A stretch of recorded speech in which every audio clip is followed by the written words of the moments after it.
everyone. I'm going to be reading you a story today. Year 4, you've heard this story before, but it is one of my absolute favourites, so I'm sure you won't mind hearing it again. Year 3, we did the rainforest as our topic last half term. However, I just remembered I had this book in my flat, and I thought that even though we finished that topic, you'd still love to hear it. So, the Great Kapok tree, which is a type of tree you find in an Amazon. In a rainforest like the Amazon. Okay.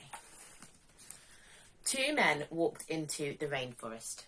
Moments before, the forest had been alive with the sounds of squawking birds and howling monkeys. Now all was quiet, and the creatures watched the 2 men and wondered why had they come. The larger man stopped and pointed to the great kapok tree. Then he left. The smaller man took the axe that he carried and struck the trunk of the tree. Whack, whack, whack. The sounds of the blows ran through the forest. The wood of the tree was very hard. Chop, chop, chop. The man wiped the sweat that ran down his face and neck. Whack, chop, whack, chop. Soon the man grew tired. He sat down to rest at the foot of the great kapok tree. And before he knew it, the heat and the hum of the forest lulled him to sleep.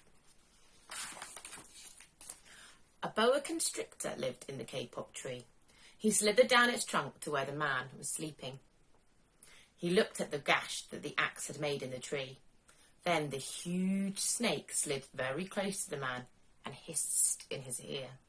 Senor, this is a tree of miracles. It is my home, where generations of my ancestors have lived. Do not chop it down. A bee buzzed in the sleeping man's ear. Senor, my hive is in this kapok tree, and I fly from tree to tree and flower to flower, collecting pollen. In this way, I pollinate the trees and flowers throughout the rainforest. You see, all living things depend on each other. A troop of monkeys scampered down from the canopy of the kapok tree. They chattered to the sleeping man. Senor, we have seen the ways of man. You chop down one tree and then you come back for another and another. The roots of these great trees will wither and die, and there will be nothing left to hold the earth in place.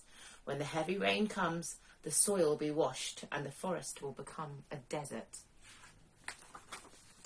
A toucan, a macaw, and a cock of the rock flew down from the canopy.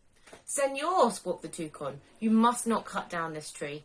We have flown over the rainforest and have seen what happens once you begin to chop down the trees. Many people settle on the land. They set fire to clear the underbush, and soon the forest disappears. Where there once was life and beauty, only black and smouldering ruins remain. A bright and small tree frog crawled along the edge of a leaf. In a squeaky voice, he piped into the man's ear. Senor, a ruined rainforest means many ruined lives. And many, many ruined lives. You will leave many of us homeless if you chop down this great kapok tree. A jaguar had been sleeping along a branch in the middle of the tree. Because his spotted coat blended into the dappled light and shadows of the understory, no one had noticed him.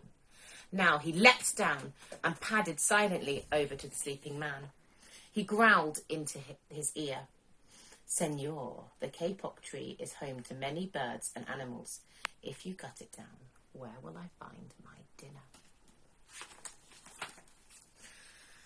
4 tree porcupines swung down from branch to branch and whispered to the man. Senor, do you know what we animals and humans need in order to live? Oxygen. And senor, do you know what trees produce? Oxygen. If you cut down the forest, you will destroy that which gives us life. Several anteaters climbed down the kapok tree, with their young clinging to their backs. The unstriped anteater said to the sleeping man, Senor, you are chopping down this tree with no thought for the future. And surely you know what happens tomorrow depends on what you do today. The big man tells you to chop down a beautiful tree. He does not think of his own children, who tomorrow must live in a world without trees. It's my favourite animal in the rainforest. A three-toed sloth had begun climbing down from the canopy when the man first had appeared. Only now did she reach to the ground. Plodding over ever so slowly to the sleeping man, she spoke in her deep, lazy voice. Senor, how much is beauty worth? Can you live without it? If you destroy the beauty of the rainforest, on what would you feast your eyes? A good point. A child from the Yanomamo tribe who lived in the rainforest knelt over the sleeping man. He murmured in his ear, Senor, when you wake, please look on us with new eyes. The man awoke with a start. Before him stood the rainforest child, and all around him, staring, were the creatures who defended the great Kapok tree. What wondrous and rare animals that they were. The man looked out and saw the sun streaming through the canopy. Spots of light, bright, glowed like jewels among the dark green forest. Strange and beautiful plants seemed to dangle in the air, suspended from the great Kapok tree. The man smelled the fragrant perfume of their flowers.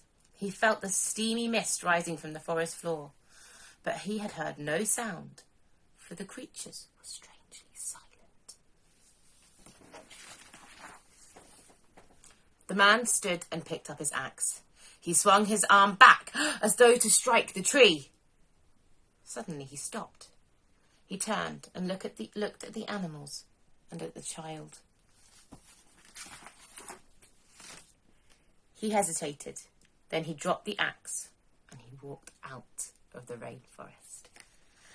So that story is so beautiful because each animal has a reason in which they try to convince the man not to chop down the tree. Be that for the oxygen, for the fact that it's home and a habitat for animals, or even just the fact that it's a beautiful thing to have in the world. I love that story, and I hope you enjoyed it too. All right, guys. Thank you so much. Bye.